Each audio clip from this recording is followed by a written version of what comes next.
Hello everyone. Himachal Pradesh सामान्य ज्ञान के लेक्चर नंबर 8 में आप सभी का स्वागत है।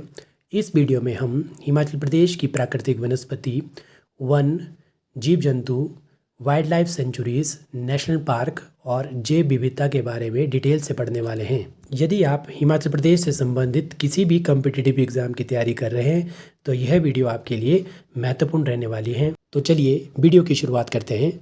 सबसे पहले हम वेटलैंड्स और उससे रिलेटेड एक इम्पॉर्टेंट इंटरनेशनल कन्वेंशन जो कि रामसर कन्वेंशन के नाम से प्रसिद्ध है, उसके बारे में हम पढ़ेंगे। इसमें हम देखेंगे कि वेटलैंड्स क्या होते हैं और हिमाचल प्रदेश से जो कौन कौन सी साइट्स हैं जिनको जो है रामसर कन्वेंशन में शामिल किया गया है। सबसे पहले हम आसान भाषा में समझते हैं कि वेटलैंड्स होते क्या हैं। वेटलैंड्स एक ऐसा क्षेत्र होता है जहाँ पर पूरे साल भर या फिर साल के कुछ महीने पानी जमा रहता है या फिर पानी और मृदा मिलकर एक विशेष प्राकृतिक पारिस्थितिकी तंत्र बनाते हैं, उसे जो है वेटलैंड्स कहा जाता है। इसके अंतर्गत क्या क्या चीज़ें शामिल होती है, जैसे आपका लेक्स होगी, तालाब हो गए या फिर नदियों या झीलों के किनारे हो गए या कीचड़ वाला क्षेत्र। इसकी प्रोटेक्शन के रिगार्डिंग एक इंटरनेशनल कन्वेंशन होती है 2 फरवरी 1971 को। कहाँ पर होती है? ईरान के शहर रामसर में। इसलिए इसे क्या कहा जाता है? रामसर कन्वेंशन, जो कि किससे रिलेटेड है? वेटलैंड की प्रोटेक्शन से रिलेटेड। अब ये अंतर्राष्ट्रीय समझौता कब लागू किया गया? 1975 में। और भारत इसमें कब शामिल हुआ? 1982 में। इसीलिए जो है ना वर्ल्ड वेटलैंड डे मनाया जाता है 2 फरवरी को, क्योंकि 2 फरवरी 1971 को जो है ये कन्वेंशन जो है साइन हुई थी। अब जो भारत का कुल क्षेत्रफल है ना, भौगोलिक क्षेत्रफल 32.8 लाख वर्ग किलोमीटर, उसका 4.63% जो है वो वेटलैंड्स के अंतर्गत आता है। और वेटलैंड्स के कंजर्वेशन से रिलेटेड भारत सरकार ने कार्यक्रम भी चलाया था 1985-86 में, नेशनल वेटलैंड कंजर्वेशन प्रोग्राम, जो कि 1985 और 86 में चलाया था।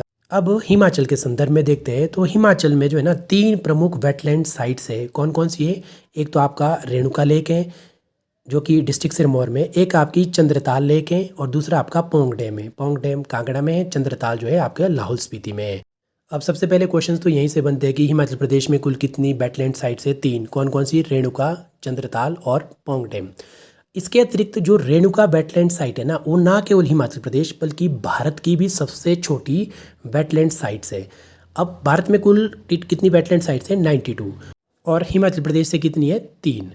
अब जो हिमाचल प्रदेश का टोटल जियोग्राफिकल एरिया है ना 55,673 वर्ग किलोमीटर, उसका जो 1% है वो वेटलैंड्स के अंतर्गत आता है।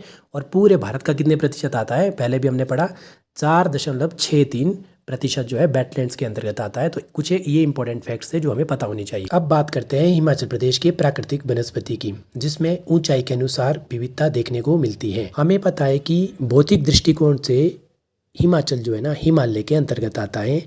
और हिमालय का जो निम्नवर्ती क्षेत्र है उसे शिवालिक कहा जाता है, और मध्यवर्ती क्षेत्र को मध्य हिमालय और उच्चवर्ती क्षेत्र को जो है उच्च हिमालय कहा जाता है।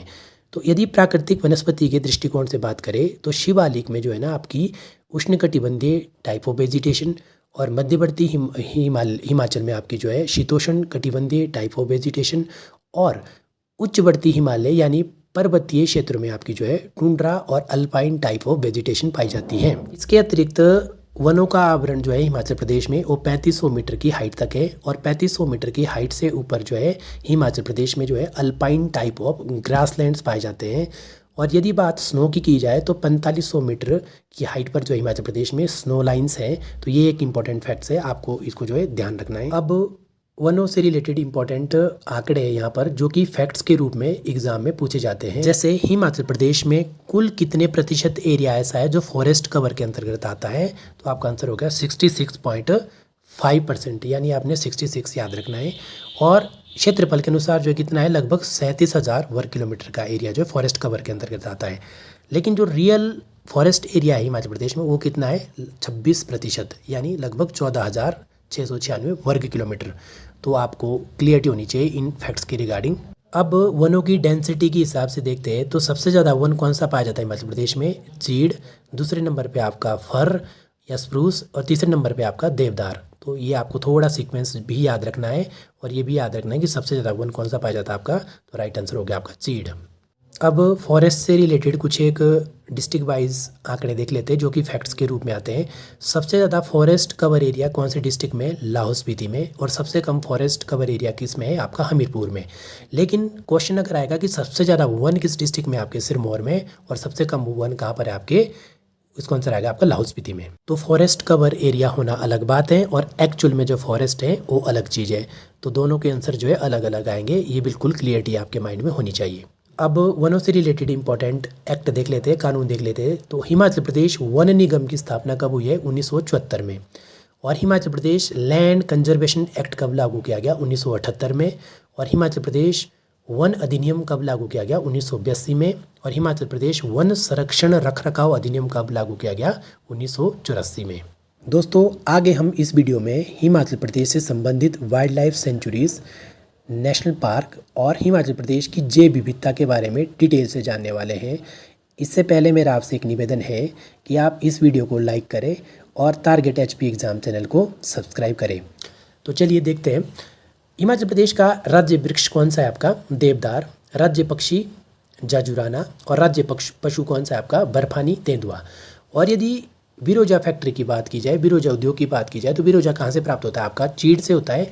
और इसकी जो प्रमुख फैक्ट्रियां हैं वो कहाँ पर स्थित हैं? 2 जिले में, आपकी बिलासपुर और डिस्ट्रिक्ट सिरमौर में। अब फॉरेस्ट्री से संबंधित 2 आपकी स्कीम्स हैं, जिसमें आपकी सोशल फॉरेस्ट्री प्रोजेक्ट, ये 1980 में स्कीम शुरू की गई। और इसके अतिरिक्त धौलाधार एग्रो फॉरेस्ट्री प्रोजेक्ट, ये स्कीम भी 1980 में शुरू की गई। किसके सहयोग से? जर्मनी के सहयोग से। तो कई बार ये फैक्ट भी एग्जाम में पूछे जा सकते हैं। अब जैव विविधता के दृष्टिकोण से देखते हैं। जैव विविधता की दृष्टिकोण से हिमाचल प्रदेश एक रिच स्टेट है। भारत की जो टोटल बायोडाइवर्सिटी है उसका 7% जो है वो हिमाचल प्रदेश में पाया जाता है। अब बायोडाइवर्सिटी के कंजर्वेशन से रिलेटेड कुछ एक परियोजनाएं चली है जो कि एग्जाम के लिए इंपॉर्टेंट है, जिसमें आपको याद रखना है। जैसे मिड हिमालयन वाटरशेड प्रोजेक्ट, इसकी शुरुआत कब हुई है? 2005 में। और किसके सहयोग से चला है? वर्ल्ड बैंक के सहयोग से। उसी तरह से स्वान रिवर प्रोजेक्ट किसके सहयोग से चला है? जापान की एक एजेंसी है जाइका, जाइका के सहयोग से जो है प्रोजेक्ट चला है। स्वान नदी मतलब ऊना डिस्ट्रिक्ट में ये।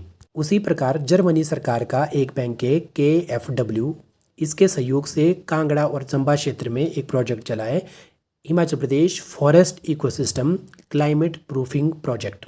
अब हम हिमाचल प्रदेश जैव विविधता के अंतर्गत जीव जंतु को देखते हैं। पूरे भारतवर्ष में जितनी भी प्रजातियां पाई जाती है जीव जंतु की, उसका 6.40% जो है वो हिमाचल प्रदेश में पाया जाता है। अब जीव जंतुओं से संरक्षण से संबंधित इंपॉर्टेंट फैक्ट्स देख लेते हैं। हिमाचल प्रदेश का जो प्रथम फॉसिल पार्क कहाँ पर स्थित है? डिस्ट्रिक्ट सिरमौर में। उसका नाम क्या है आपका? Suketi fossil park. और चंबा का जो गांगुल वन्यजीव विहार है वहाँ पर किसका संरक्षण किया जाता है? कस्तूरी की मृग का। और कस्तूरी मृग का प्रजनन केंद्र कहाँ पर है? शिमला के कुफरी में है।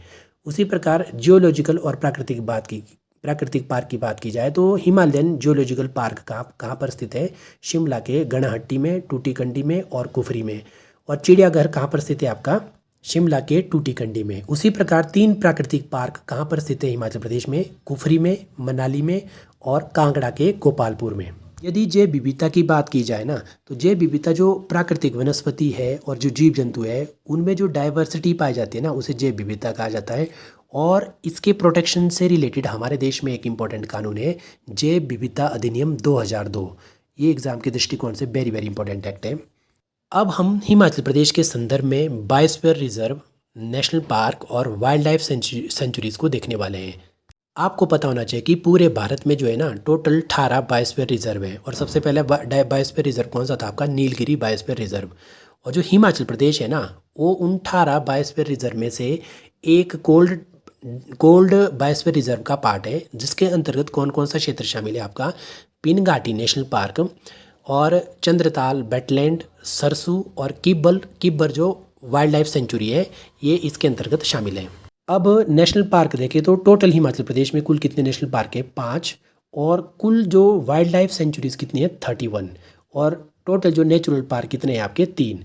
यदि टोटल जो प्रोटेक्टेड एरिया की बात की जाए तो हिमाचल प्रदेश में कुल कितना प्रोटेक्टेड एरिया है? 7,814 वर्ग किलोमीटर, जो कि लगभग कितने प्रतिशत बनता है? 14% बनता है कुल क्षेत्रफल का।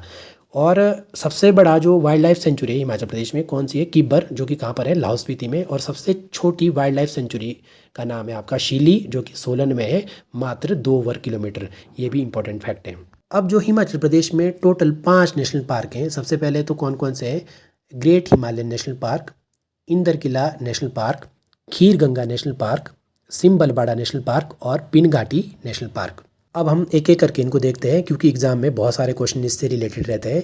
यदि बात ग्रेट हिमालयन नेशनल पार्क की जाए तो ये कहाँ पर स्थित है? कुल्लू में। और इसका जो टोटल क्षेत्रफल कितना है? 754 वर्ग किलोमीटर। इसकी स्थापना कब हुई है? 1984 में। और इसको जो है ना 2014 में यूनेस्को की तरफ से वर्ल्ड हेरिटेज साइट का दर्जा दिया गया है इसका। अब सेकंड जो आपका नेशनल पार्क हुआ है आपका इंदर किला नेशनल पार्क, ये भी कुल्लू में स्थित है। और थर्ड आपका जो है खीर गंगा नेशनल पार्क, ये भी कुल्लू में स्थित है। तो कुल्लू में 3 नेशनल पार्क हो गए। कौन कौन से? Great Himalayan national park, Inder Kila national park और आपका खीर गंगा नेशनल पार्क। अब आपका नेक्स्ट जो नेशनल पार्क हुआ है आपका सिम्बलबाड़ा नेशनल पार्क, जो कि डिस्ट्रिक्ट सिरमौर के पांवटा साहिब में स्थित है। और ये हिमाचल प्रदेश का सबसे छोटा नेशनल पार्क है। और इसका अन्य नाम क्या है आपका? कर्नल शेरजंग नेशनल पार्क के नाम से भी ये जो है प्रसिद्ध है। अब बात कर लेते हैं पिनघाटी नेशनल पार्क की। ये भी एक इंपॉर्टेंट नेशनल पार्क है, जो कि लाहौल स्पीति में स्थित है। और इसकी स्थापना कब हुई है? 1987 में स्थापना हुई है।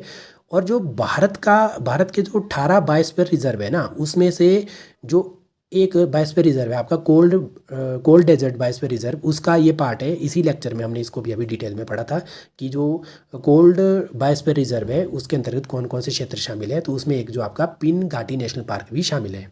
तो दोस्तों, वीडियो देखने के लिए आपका बहुत बहुत धन्यवाद। इस वीडियो में हमने हिमाचल प्रदेश से संबंधित प्राकृतिक वनस्पति, वन, जीव जंतुओं, नेशनल पार्क, बायोडाइवर्सिटी के बारे में डिटेल से पढ़ा, जो कि एग्ज़ाम के लिए बहुत ही ज़्यादा इंपॉर्टेंट है।